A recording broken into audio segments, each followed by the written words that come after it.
54 people.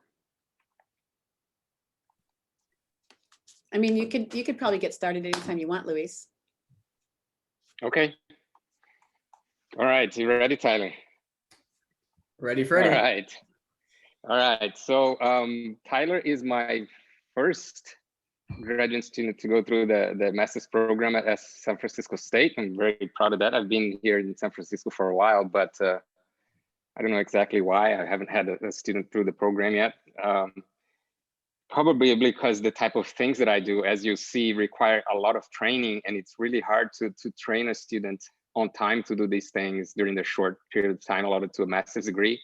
But lucky for me, when Tyler joined, even before he finished his undergrad, actually, he started coming on expeditions with us. He already had the whole training, the whole dive training that is required for this kind of diving, as you see through the presentation there. And it was just a gift from the heavens, because we gained a new student that was fully trained, and he's excellent both in the field and in the lab and behind a computer writing. So couldn't ask for any better. The first expedition you were in was in Easter Island, and it was before you became a student officially at SF State. That was, I think it was only maybe a year or two after that you became a student. And I'm sure we're going to continue working together after this for a long time, because it's very hard to get people that have the expertise and the training to do this kind of stuff.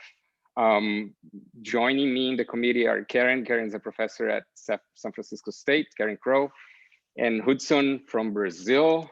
Hudson Pinheiro was a postdoc with us here at the California Academy of Sciences, and now he's in Brazil at the University of São Paulo.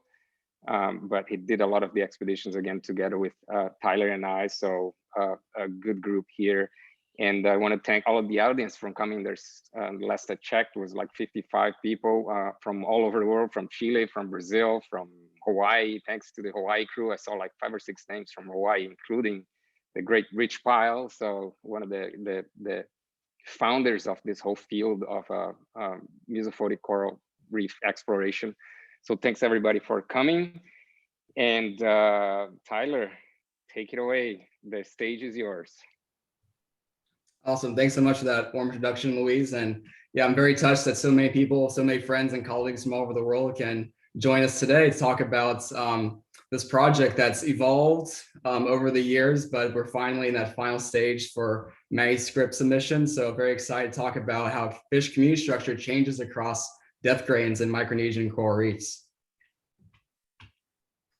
I want to begin with this photo. And this photo speaks to me for a lot of different reasons. It's primarily reminds me of why I love what we do in this field. So this is a photo that I took with my dive camera as Hudson, my dive partner, and I, and committee member, are about to descend down this appropriately named reef called the Wall in Guam. Begins about 10 meters and goes all the way down to 120 meters. And ever since I was a kid, growing up in Southern California, I had this fascination and allure to these kind of dark abyss. And I was always wondering what's down these shadow, what's around that next corner, or what's that next fish I could find in that kelp forest off Catalina Island in that photo there. And so naturally that curiosity grew up with me to my career in adulthood. And so from snorkeling in the shallow kelp forest, now diving to 150 meters, we still have that same childhood curiosity. And so that's the reason why I'm so fascinated by this mesophotic field. So coral reefs, I'm sure many of us are familiar. They are one of the most biodiverse habitats on the planet. They only make up 0.1% of total surface area in the ocean, but harbor 35% of all known marine species. And they also offer $375 billion to an estimated 1 billion people that rely on them. So they're a very important resource for an economy, also important for fishing, for sustenance, for ecotourism, as our dive team is wonderfully exploring on this photo from Ponape that Louise took. And they also offer protection from storms. But unfortunately, as some of us may be aware, they are unfortunately facing problems and challenges around the world today. And one of those areas in particular is in Guam. And so Guam, this is a photo from Tumon Bay, one of the areas that we went to and visited in 2018. And this is one of the largest bays of Guam. It's you can see by the fringing reef there, lots of coastline developments, lots of hotels and buildings popping up around the coast. And onto the narrow photo on the right, we can see lots of human impacts. So lots of people snorkeling, kayaking, boating. And so even when we would go out in just on our dry day to dip our feet in the water, we could almost taste the sunscreen just from being in the presence of these lagoons. And so maybe unsurprisingly, with all those human impacts along the coastline, if you went just offshore of this fringing reef, this is what you would find. So this photo was taken at 24 feet-ish, about 6-7 meters off of that bay in Guam. And it looks that way for a lot of reasons. So Guam is facing some challenges.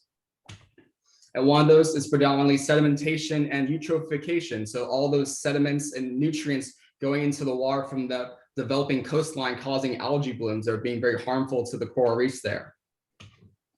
They're also posing challenges from overfishing and from illegal fishing. So even though there are some regulations in place for Guam, there's so little management there that's very hard to properly enforce those fishing guidelines. So lots of illegal fishing also takes place there.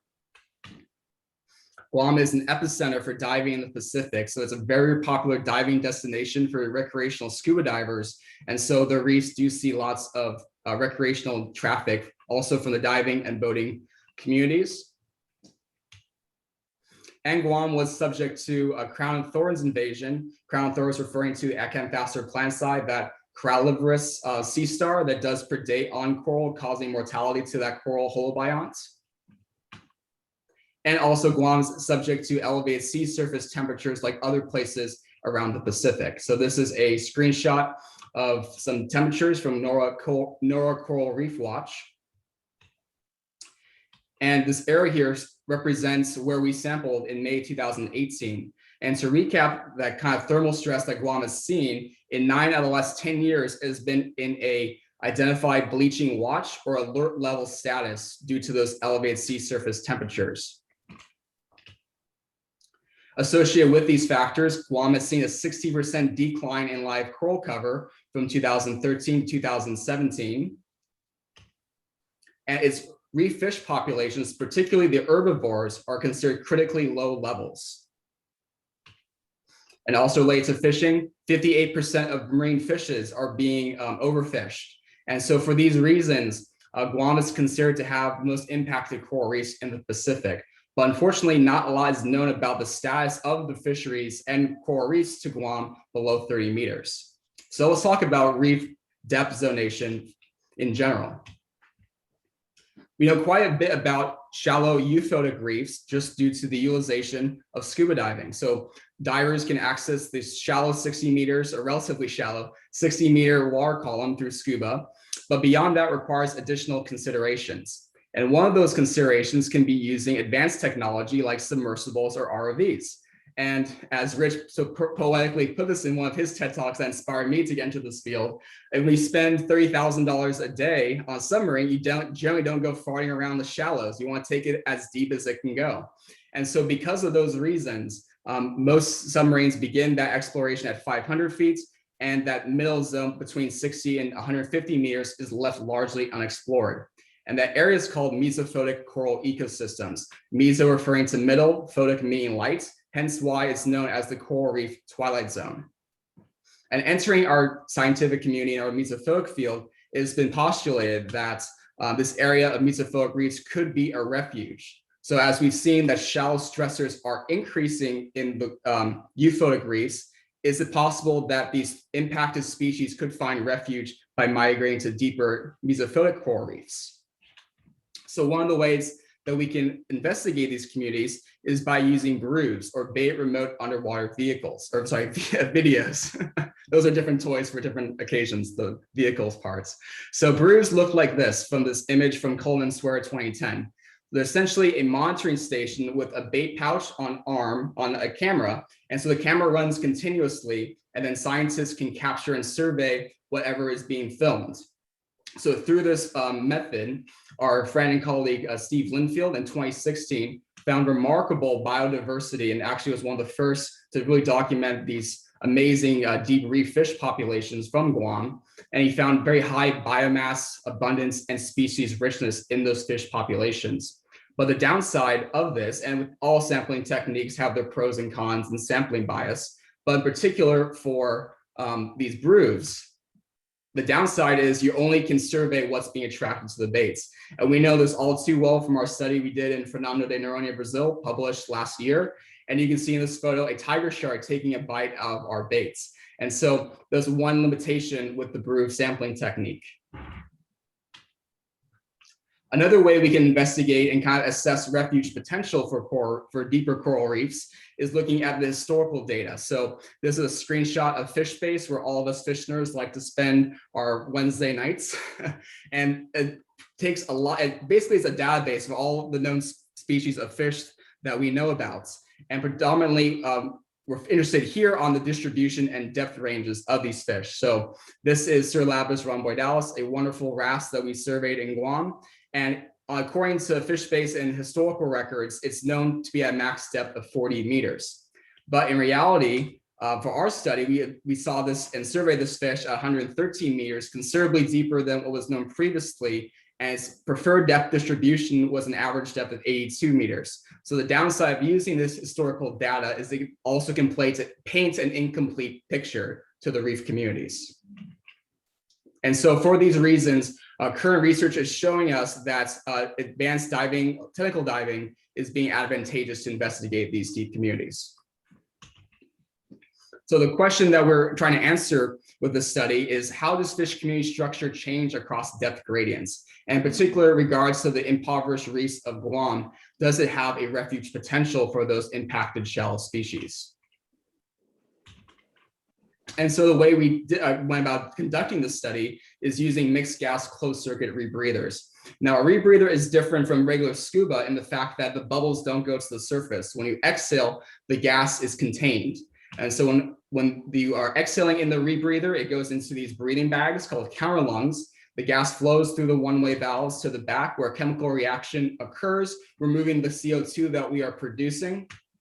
And then the diver or the machine can add oxygen to supplement what we are metabolizing, and then return back to the diver through this configuration. So through this system, our dive team has averaged about 4-hour dives through the system. And also, we also have done up to 6 hours dives. So they're incredibly efficient.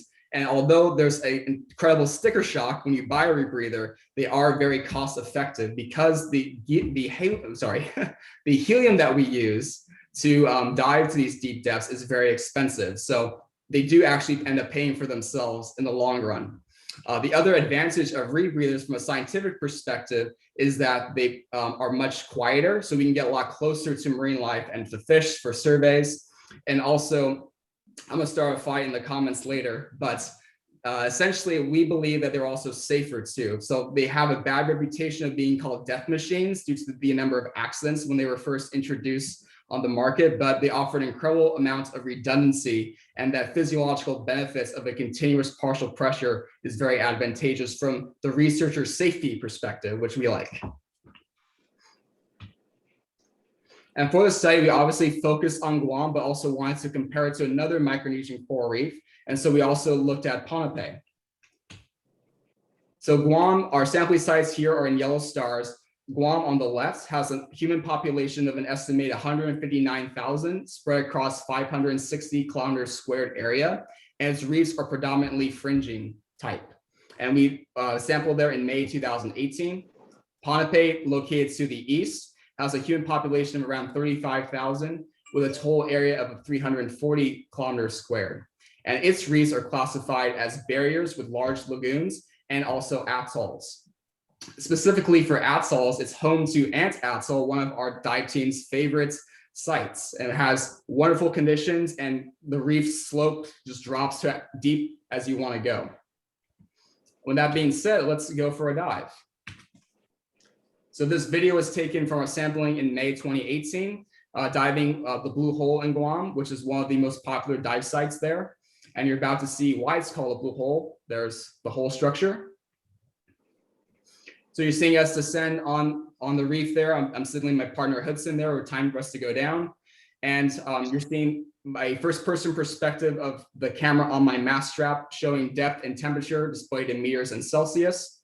And what you're about to see us do as we approach the bottom, we're going to tie off a tape measure and conduct fish transects. And while we're doing these surveys, we are counting the fish that we see, estimating it, identifying them to species level, but also visually estimating the size of the fish. And we bin the sizes of the fish into 5 to 10 meter, 5 to 10 centimeter, 10 to 20, 20 to 30, and above 30, we estimate to the nearest centimeter. So here I see Hudson and I rolling out our 20-meter transect tape and identifying all the fish within 2 meters in front of us to 5 meters off the reef.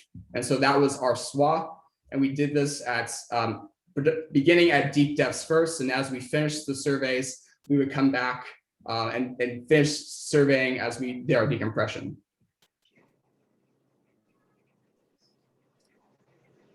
And you have good, I don't know how the resolution is on everybody's screen, but I mentioned that I wanted to, be into this field from a young age, and you can notice my handwriting hasn't changed since then either. So after we've done our surveys, we roll up our transect tapes.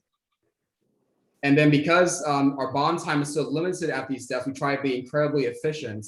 And so if one of us finishes before the other, we'll try to work together, pull each other's transect tapes, and then move up off the reef together. So that Hudson and I, we're all done. So we're going to go to our next survey depth. So we're at the bottom of that reef slope of the wall in Guam there. And then one of the treasures of diving as deep as we are privileged to is seeing some treasures, such as this massive gorgonian that unfortunately does not exist in the shallow reefs. So for the interest of time, I'm going to pause the video here. Moving next to our methods section. Now that we've captured data, how are we going to process it all? So going back to our question, how do fish communities change across depth? Particularly how they change across factors. And those factors we're assessing is complexity ranging from low, medium to high that we qualitatively summarize after a transect. And then the habitat type ranging from reef top, reef slope or wall, dive sites of the particular areas we went to, the depth in meters, and the temperature recorded from our dive computers in Celsius. So our first thing that we conducted is a multi-dimensional scaling, or MDS, and that was just to explore variation in the fish assemblages across factors. So we wanted to see how species richness changed with complexity or abundances changed with sites, et cetera, just to kind of get the juices flowing. The next thing we did was do a normality test using the Shapiro-Wilk test, and all this is in our studio. And then when data was not normal or parametrically distributed, we transformed it using a log transformation. We next ran a permanovas, or non-parametric multivariate analysis of variance, to test the similarity of the communities based off of abundance and richness values with these factors. And then to get more of a comprehensive view of the whole community structure, we did a Bray-Curtis dissimilarity index. And the Bray-Curtis is essentially done by creating a matrix. So we had a matrix of fish abundance data classified by species and abundances with the following transects. And then the model used these values and compared them across 999 permutations to all the factors to see what relationships were forming and what was causing species dissimilarity across the community. Afterwards, we had to make sense of all these dissimilarity values. So we did a UPGMA joining, or a cluster fish. And the UPGMA is an unweighted pair group method of cross arithmetic means. And so basically on the averages of these values, it would pair them closest together in the fish surveys to get an idea of how the fish surveys were clustering together across the whole dissimilarity of the community. To compare Guam and Pohnpei directly, we did Welch two-sample t-test with unequal variance assumptions. And I'll speak more to this later, but we also wanted to compare the depth groups and locations of Pohnpei and Guam, but we had mixed sampling efforts. We had more transects at Pohnpei than Guam. We had more surveys in the shallow than deep. And so to standardize that, we did a species accumulation curve. And lastly, to assess that refuge hypothesis, we looked at the abundance and distribution species that we recorded from our surveys and then compare them across depth gradients. So for our data sets of all the fish that we identified, we had 51 transects total, ranging from 6 to 113 meters in Guam, 2,369 fishes spread across 28 families and 149 species. And then for Ponape, we conducted 94 transects ranging from 3 to 137 meters, just over 5,900 fishes across 34 families and 252 species. And it's worth mentioning again that we surveyed conspicuous fishes. We did not have the leisure of surveying the cryptics like Luis's hashtag nasty gobies. So this is our first analysis for Guam. And so this is the dissimilarity index. So what you're seeing on the numbers of this tree are the actual fish transects. And then on the y-axis, the height is represented by the dissimilarity index value. So 0 represents a very similar value and 1 represents very different. And so the branch lengths correspond with that. And one thing we can see by the clustering of the community is that it broke in a few different places. The first one to talk about is transect 10, which was identified as an outlier. That was a transect at 112 meters, as a school of Nassau brevirostris went through a transect. So we had a huge spike in fish abundance and biomass. So that was identified as the outlier and removed from further analysis. The rest of the community, though, broke relatively nicely across depth and temperature. So the shallow group was identified associated between 6 and 33 meters, and at depth from 33 to 112 meters. Next, for temperature, the shallow group was associated with 29 to 26 degrees Celsius, the deep group from 27 to 24 degrees Celsius. And lastly, the shallow group was associated with low to medium complexity, and the deep group from low to high complexity. We repeated this for Ponape, and again, it looks a little bit more complex because we did more transects in Ponape. But we already can identify one outlier. That was transect 56, which was a survey done at 131 meters. We had very low abundance and very low species richness, so that was removed from further analysis. But the rest actually broke, again, relatively nicely across depth gradients. And so the shallow cluster was bracketed from 5 to 24 meters, a middle group from 24 to 75 meters, and from 75 meters to 75 to 135 meters, excuse me. And then we see an island of misfit toys here. This was essentially a cluster of transects that followed no particular trend. So the model grouped them all together into one problematic branch on our tree. And then lastly, because temperature data was not available for Ponape, we plotted with complexity, and then the shallow group was inversely related to complexity when compared to Guam. So in Ponape, we saw high complexity in the shallows, whereas we saw low complexity in the shallows in Guam. And then going on to the middle group, we saw medium complexity in Ponape with a depth group. And then at the deepest depth group, we saw medium to low complexity.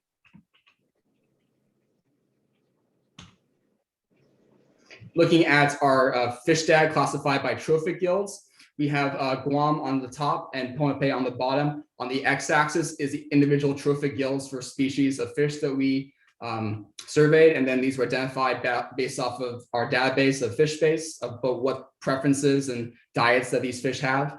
And then it's worth noting that the y-axis are scaled differently. So we had lower average abundance per transect in Guam on top, ranging from 0 to 6 abundance, and Ponape was higher, ranging from 0 to 36. And the first thing we can remarkably see that in the deep group, which is the dark squares, planktivores were the most prolific trophic gills and the most represented, and as well for planktivores were as well for Ponape. But actually, if you were to look past the skewness from the abundance from those planktivores, the proportions are actually pretty similar for across both sites from Ponape and for Guam. However, when we ran our Permanova, one of the things that was remarkable to us was that in trophic gills, looking at the shallow to deep groups, complexity was significantly different at driving trophic gill structure. So to further look at comparing Guam and Pohnpei, we looked at biomass. So for the biomass, we had to go catch the fish underwater, had a little scale and had to weigh the fish. I'm kidding, that's must be a joke. Wildly impossible. So the way we got our biomass data was through length to weight relationships. So after we visually estimated the size of the fish, we went back to our database, and based off of known weights for X fish's length, we can then predict or estimate their actual, what the weight would have been. And so we see a remarkable, significantly difference in Pohnpei's shallow biomass compared to Guam. And even though there was an increase, a higher value for Pohnpei's deep community, it was not statistically significant. But the first thing to kind of take away from this is to look at Guam's value as we progress through these next few figures. So Guam shallow should be a lot higher than what we actually are seeing. And then for abundance values, we see Pohnpei shallow again being statistically significantly different than in Guam's shallow reefs. And then again, Guam's shallow reefs should be higher in the healthier community, but actually it's relatively consistent. And Guam's deep communities is relatively consistent or similar to Pohnpei's deep reefs. For species richness, we saw statistically significant differences in Pohnpei's deep and Pohnpei's shallow when compared to their Guam counterparts. And again, Guam shallow being very similar to the rest. And our last measure of community structure was diversity. So diversity takes into account species richness while also factoring a log proportion of abundance values. And so we see Pohnpei shallow and also Pohnpei deep being statistically different than for Guam's reefs. And to address the gorilla in the room, yes, Pohnpei's shallow standard error really is that low. We've checked, double checked. The standard error is not visible on this y-axis scale. And the reason why I hypothesize that is because we had a lot higher sampling efforts. So we had 51 transects for Pohnpei shallow, which led to a lot lower standard error there. And so this poses the potential problem. How do we compare Pohnpei and Guam if there's different sampling efforts or survey counts across depth groups? Which leads us to our species accumulation curve. And so on the x-axis is the number of 20-meter transects, and on the y-axis is the number of species. And so as we begin our surveys, we first capture X amount of species total, and then we have to do more transects. We found a few more different species, do more transects. We found a couple more that were not seen previously, and so on until that increase is seen. And so here's the full accumulation curve, where we have Pohnpei shallow in black, Pohnpei deep in red, Guam shallow in green, and Guam deep in blue. So we have Pohnpei shallow as the highest number of species and the sharpest growing curve. But actually, we should in theory see Guam shallow representing that as well, or being more similar to Pohnpei shallow, but actually it's the lowest curve of the four, and very similar actually to the steep reefs. And so the reason why we can suspect that has to do with the health of those shallow reefs. So you're seeing Guam on the left and Pohnpei on the right, and the Pohnpei shallow reefs on the top right looks like a relatively healthy coral ecosystem. But on the left, Guam shallow reefs looks like a wasteland, which can explain or attribute to that lower richness values there and abundances. But we also see that appearance-wise, the Guam and Pohnpei deep reefs are pretty similar, and so that shared resemblance also explains why that their populations were very similar in our analysis.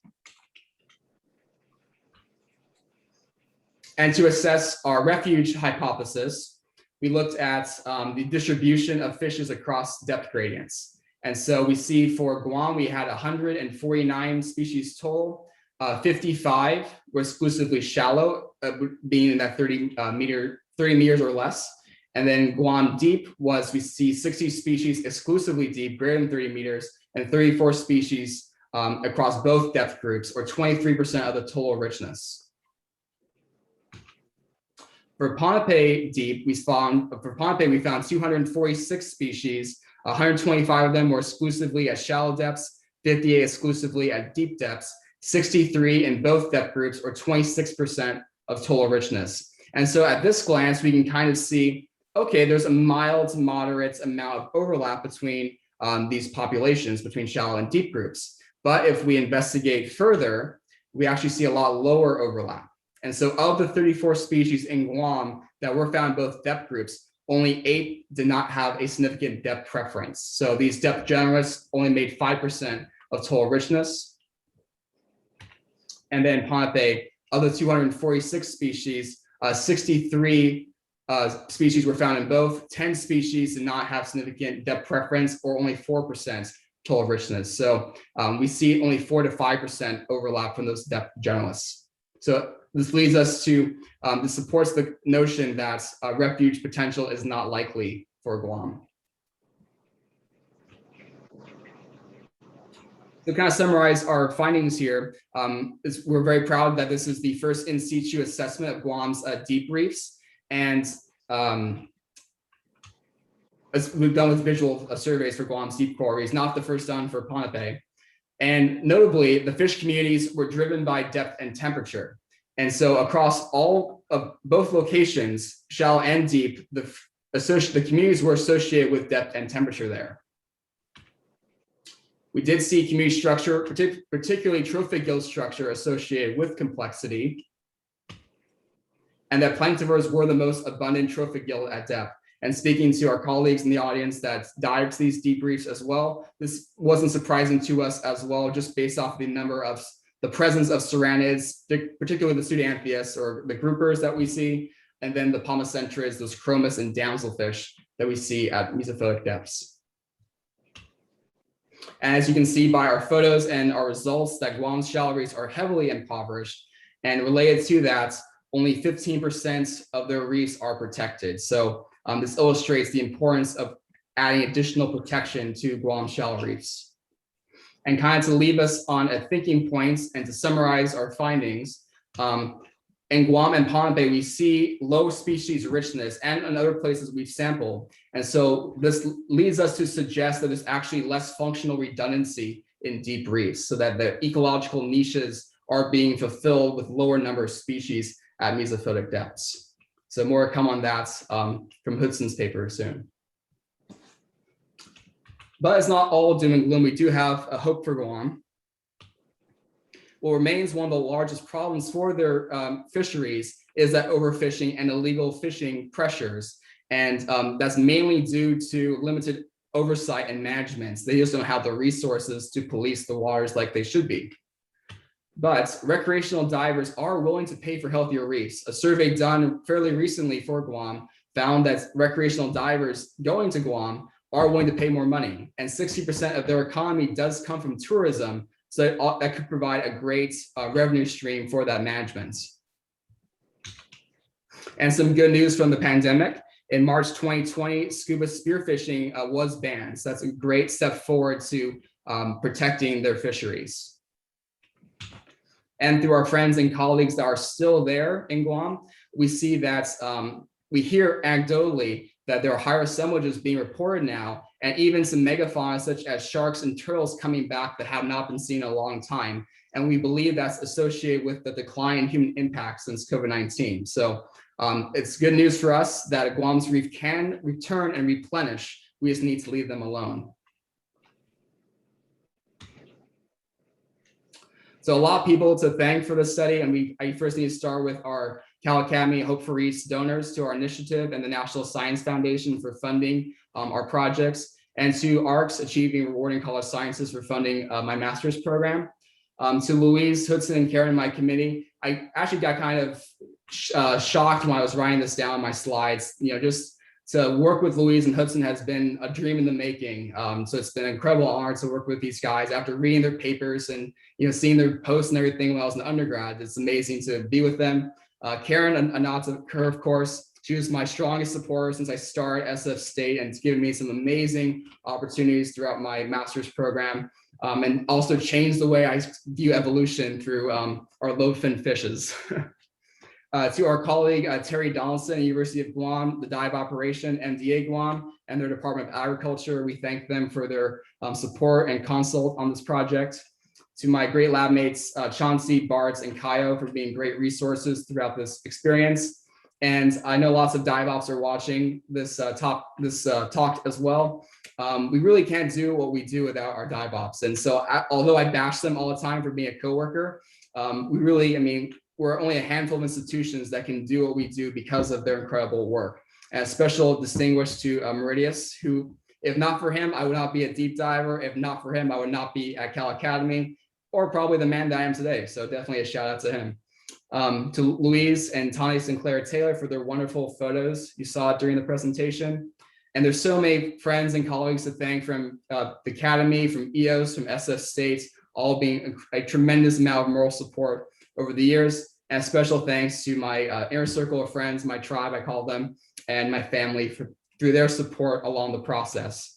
And a special nod to my parents who taught me this parenting strategy that if you teach your kids technical diving, they'll never have enough money to buy drugs. And so by this photo you see on the left, it's a pretty costly endeavor, and I could not be here without their support. I began this presentation with this photo, and it kind of just reminds me again of this interest in the deep reefs we have, interest in deep reefs, and it's been an honor to share my research on this community structure as we've been through that thermocline and that's depth change together. So to come full circle from the bottom up, I want to thank everybody for taking the time to join me for this occasion, and I'd be happy to take any questions.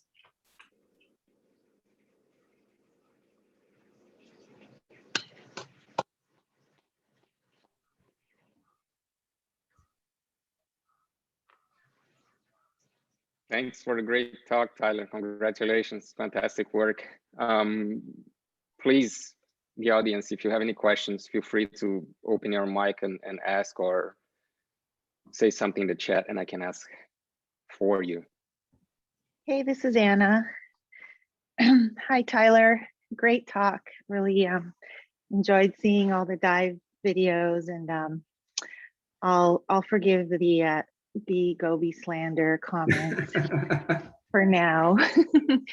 I had kind of a general question. Maybe I didn't understand about refuge, but so when you consider something as a refuge in the mesophotic range, does that mean that was already naturally part of their range and now they end up just kind of being restricted to the lower depths? Or are you saying that they actually migrate from the higher range or the shallower range to the deeper range? That's a great clarification point, Anna. So one of the components to assess if a fish has the ability to for it to have a refuge potential is that can it live there to begin with. And so if the habitat that you're moving from is in worse shape than, or the similar shape that what you're coming from, that's not a good refuge. So the habitat should be similar. And also the part of that is the living conditions. So if the fish has that ability to go down to those deeper depths, potentially with that lower temperature, increased pressure from depth, do they have the physiological ability to go down to deep depths? And refuge can take place, over lots longer than a snapshot swimming down a reef. But one of the main things that we're assessing with that refuge potential, is it found at deep depths? And so that was the main characteristic we used for that. Thanks, Tyler. Great job. Thank you.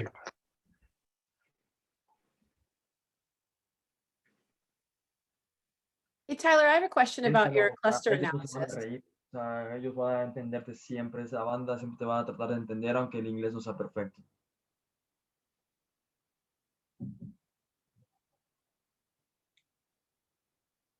Let Rigoberto go first.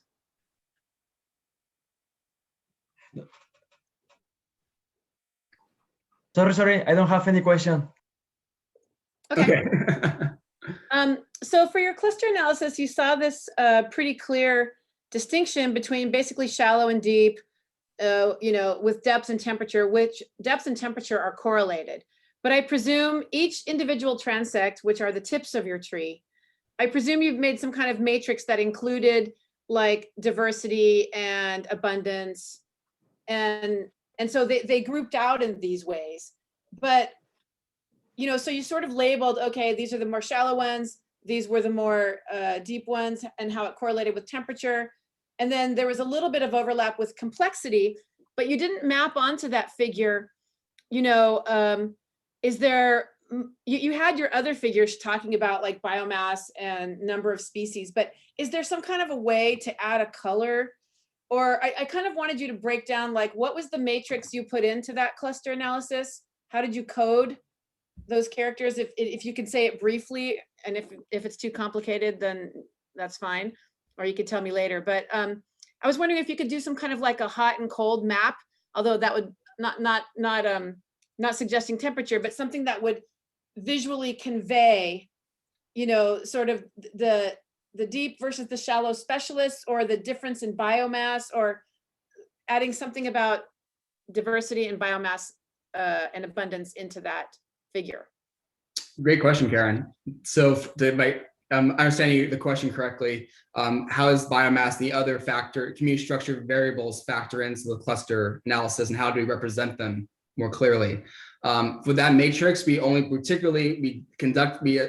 that matrix by species and abundance value. So that would have to be a different matrix for biomass, a different cluster for diversity. So it is possible, but that would just be a lot of different clusters and trees to be done. And so I think it would be valuable to see how those factored in. And we tried to capture the biomass and species differences through other, the 2-sample t-test and everything that you saw.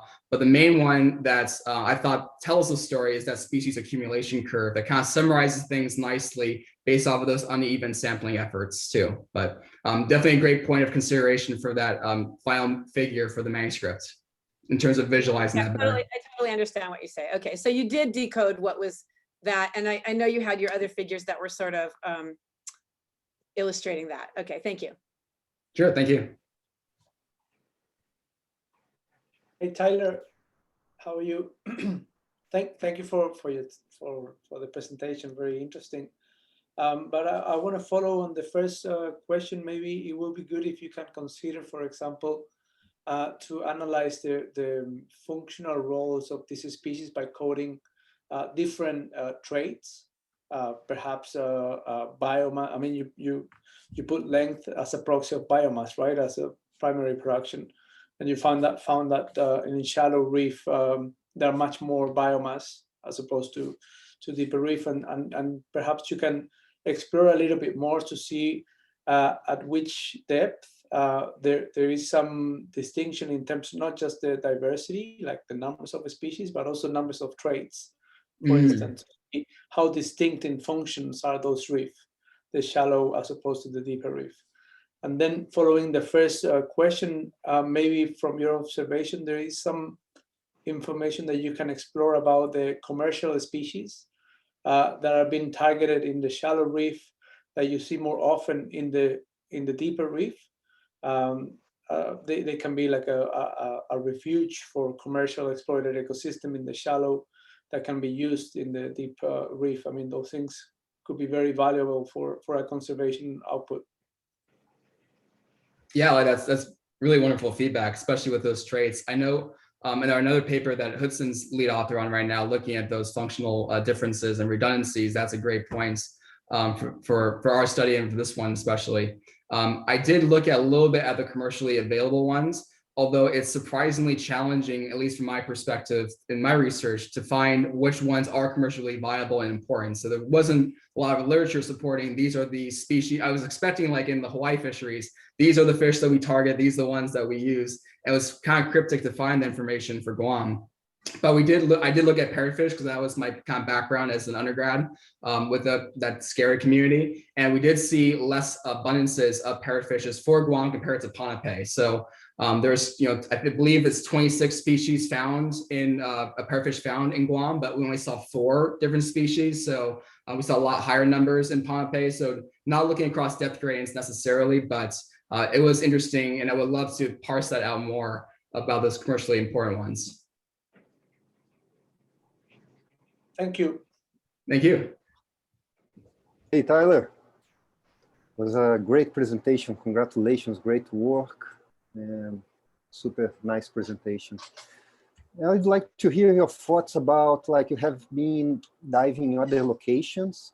What are your thoughts about the difference between Guam and the other locations? Is this difference between Guam and Ponape exclusive from this comparison, or do you think that it holds if you compare Guam with your other locations?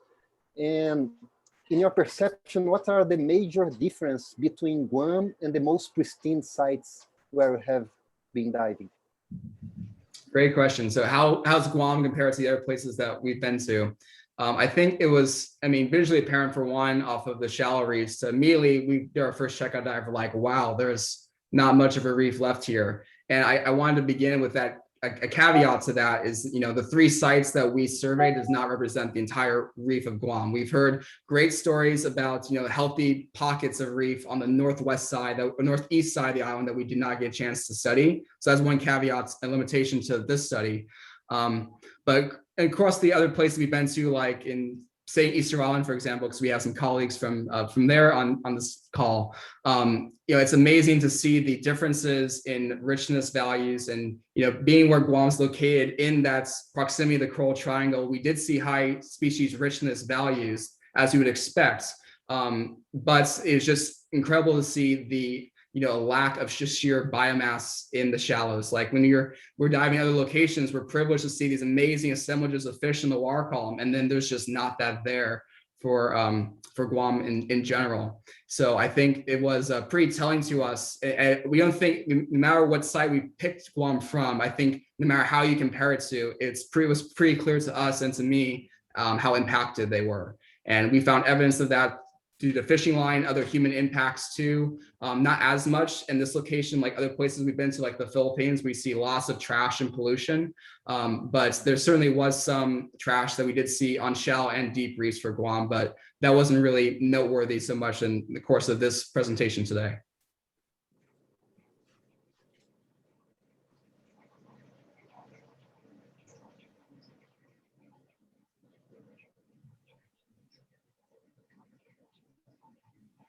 Hey, Tyler, excellent presentation.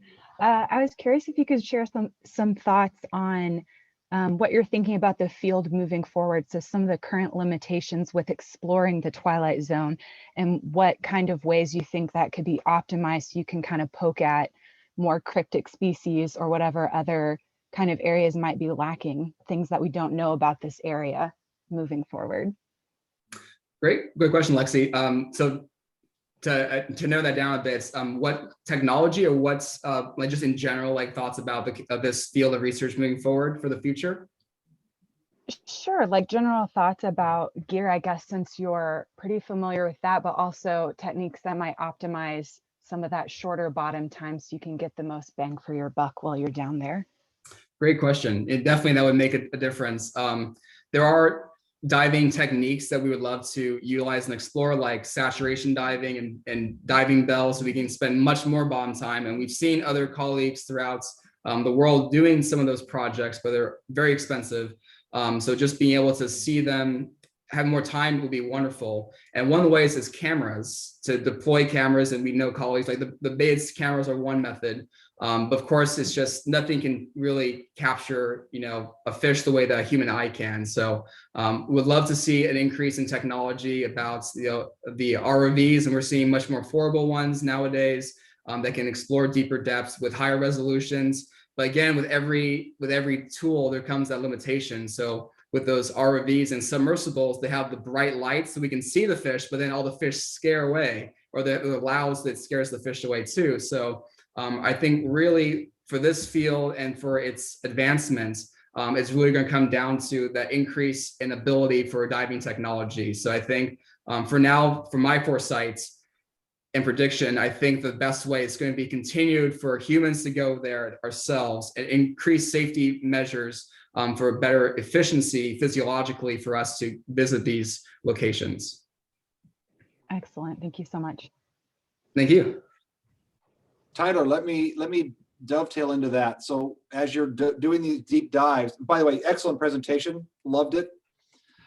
As you're doing these deep dives and you talk about the safety measures, what do you think are recommendations that you would want to have put in place and the research needed on the diving and physiology side to help mitigate those risks?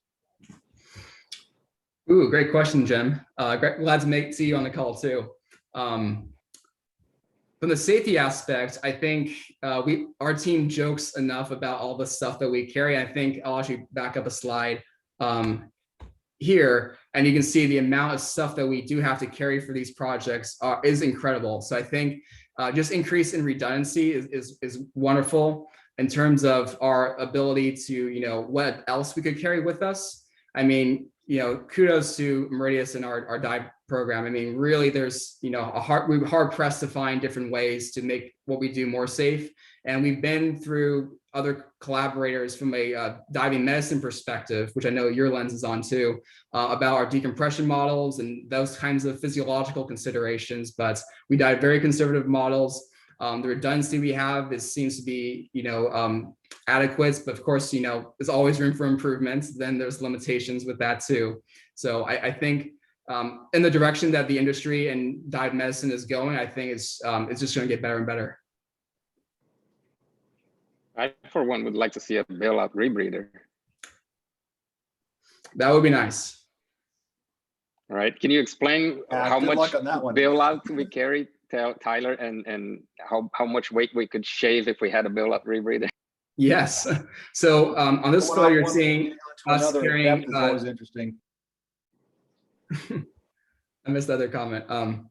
So on this photo, you're seeing me carrying 3 aluminum 80s, ACE regular scuba tanks for bailout gas. So that's what all of us carry. And then we additionally have a support diver that also has access to additional volume of gas, another 4 cylinders or so of reserve gas. So it's a lot of cylinders for us to manage.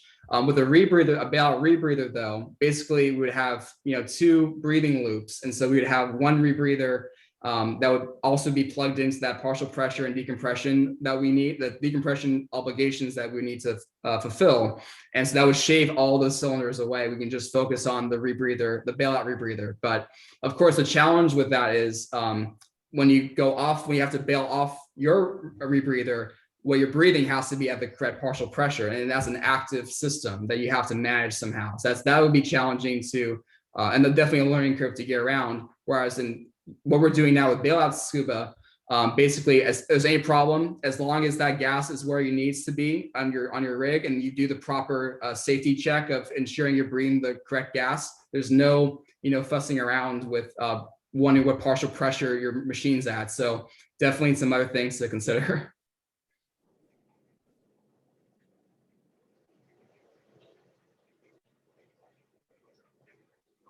We're close to conclusion time here. I would like to ask another round of applause. Congratulations for Tyler. And if there's any other, I don't know, last minute lingering question, feel free to ask. Otherwise, you can always email Tyler. I'm sure he's going to be glad to answer via email or anything else. And I wish this was in better, see all those bailout there. If we had a bailout rebreather, I wish this was in better circumstances and we can go to a in-person happy hour afterwards. But let's put that on hold for another few weeks or so and do it at some point in person.